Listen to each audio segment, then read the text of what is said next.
Hey, what's up, guys? This is part three of how I made Rebound and just the different elements of Rebound. Yeah, so now we're on the melodic key, dubstepy chord thingy. Um, Nice word choices, I know. But I have these chords that I've been using the whole song. They're in the drop, and I did something different melody wise. I started like a lot of songs do that. They'll switch up. It's like a bridge kind of a thing, but they'll switch up the melody, like the main like chord progression or what, however you want to call it. I don't know, just to make it switch it up, make it different. But I have these. I have my same lead that I've been using, same riff, um, but it's all getting pumped by this kick.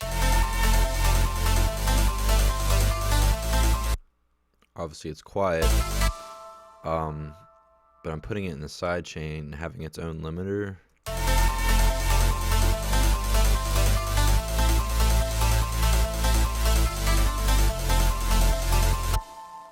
And it's ducking all of the sounds to give that pump feel, obviously.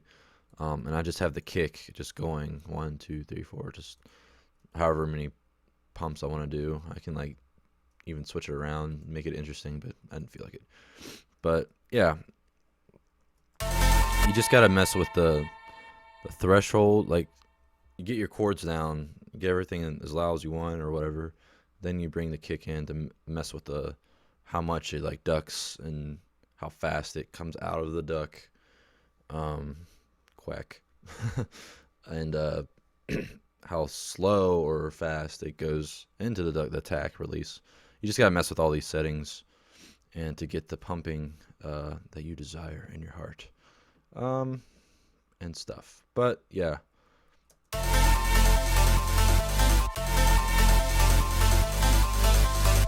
I think that's a an automation I'm not using. It's just yeah. I guess I'll show you a chord stack that I'm doing. It's just Saul's 9 voices on this side, full blur mode with this phase.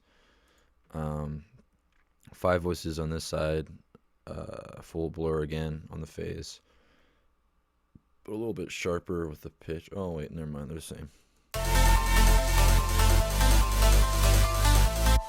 You just gotta mess with like voices, how much pitch detuning is happening per voice of the Sauls.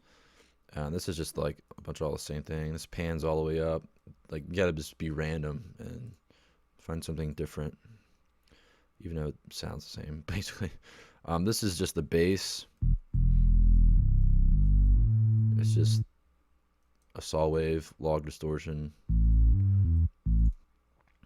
compressed unison, 4 voices, and I just cut stuff till it sounded appropriate. And you can like boost, because every time I cut my chords or mix my chords, it always like ends up falling right here, and so I like compensate for that by boosting the bass of the bass. So it's like a fuller sound. And I'll show you my chords.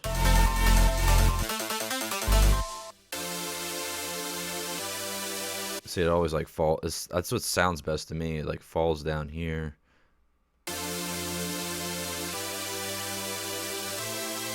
It's like really high and like light and crisp. That's what I like it to sound like. I have OTD on it, but only have like 30%. 30% depth.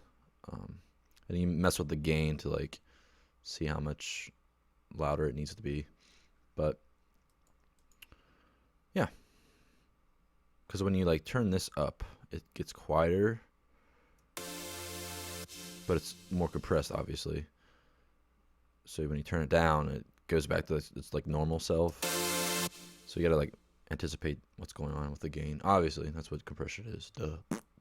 So you go from the chords. I talked about the pumping on the snare to give it more impactfulness, which you can't hear whatsoever.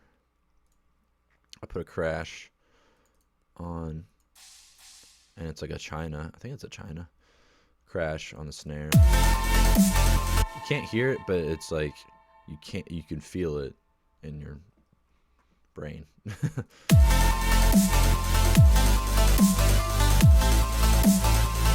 You can hear it kind of, but it just gives it more oomph. That's what's going on. I got like clips of like the girl singing that's in reverse. I just recorded this.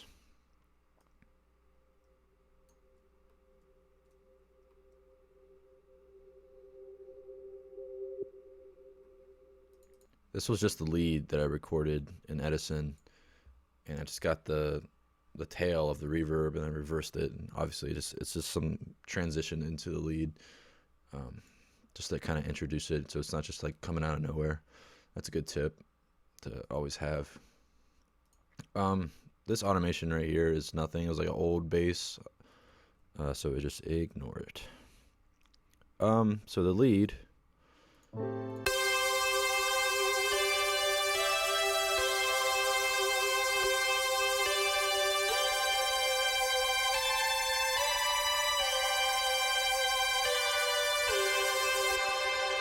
Sounds kind of dumb, like on its own, but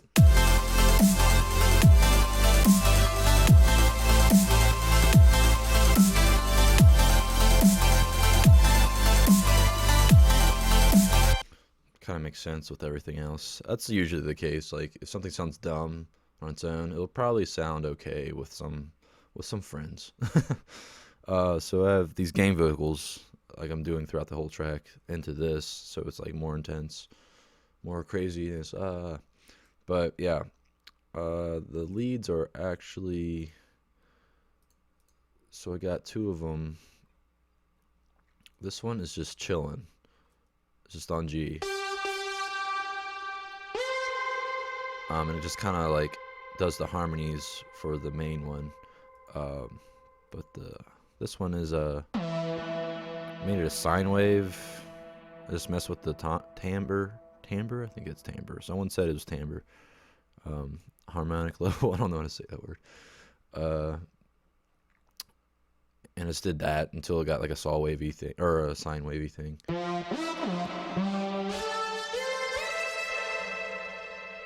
Portamentos on, unison, a little bit classic distortion, chorus for more good times, and that is all she wrote. And that's going into the same thing as this is. This is another a lead from the Biomorph Future Bio. I don't know what the fuck it's called. Got it a while ago. Another lead from another preset from that, but I messed with it myself for my own useful usings, whatever. So it's just like it has this like harmonic level going. I don't know what's going. That was just in the preset, so I kept that.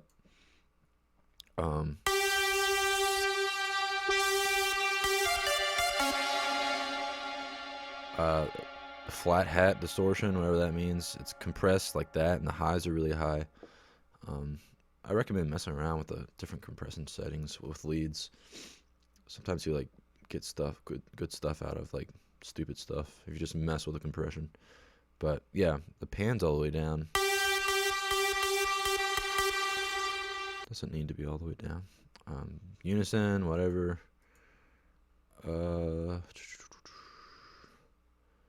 guess there's a phaser, a little bit of phaser. Do without it. But it's all going to here, which is a reverb. This is all going into the bus, which has reverb, lots of it, and I kind of like shaped everything with this EQ.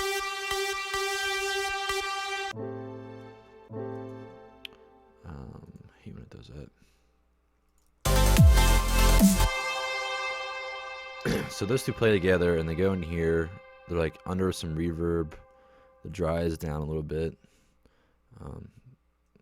Make sure you pick the right size.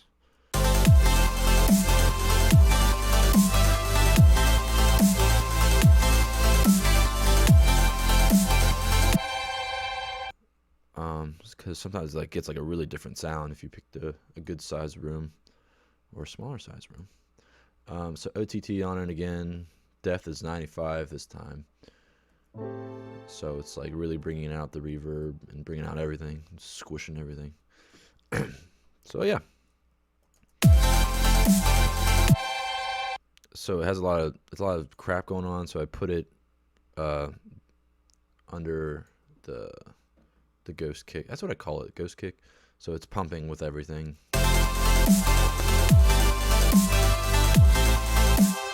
Cause it sounds kind of stupid, just on top of it, not being pumped.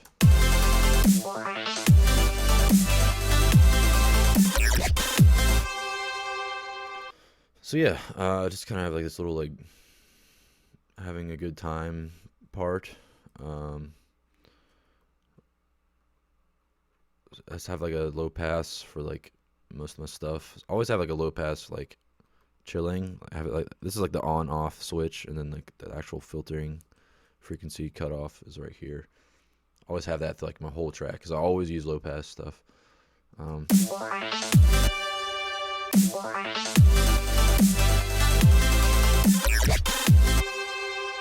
just took like random parts of the drop and put them in here until it sounded cool.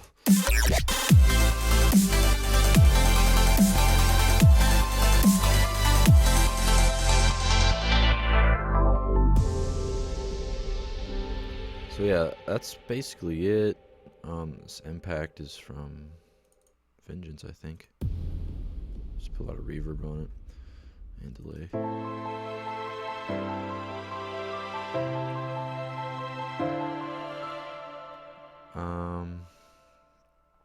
Same old stuff, same stuff. I kind of did something different with these chords. I'm getting close to 15 minutes. Hurry.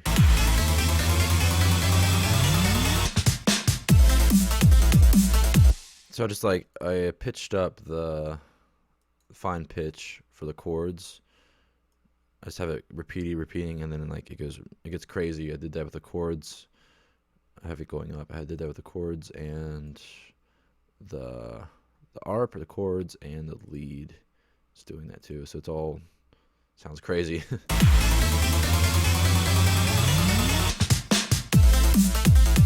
This is just some random 808.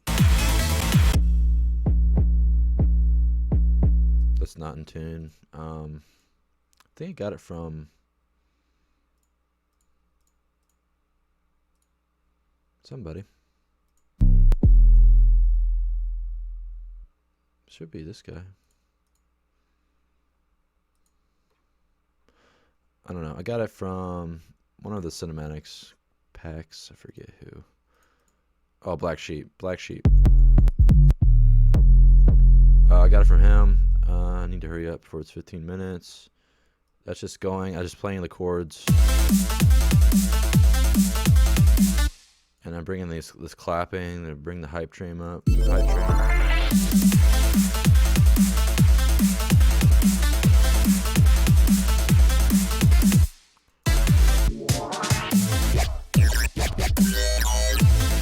Just bring the drop back, bring the gang vocals back, and that same melodic part. And then outro is just the piano. I think that's it.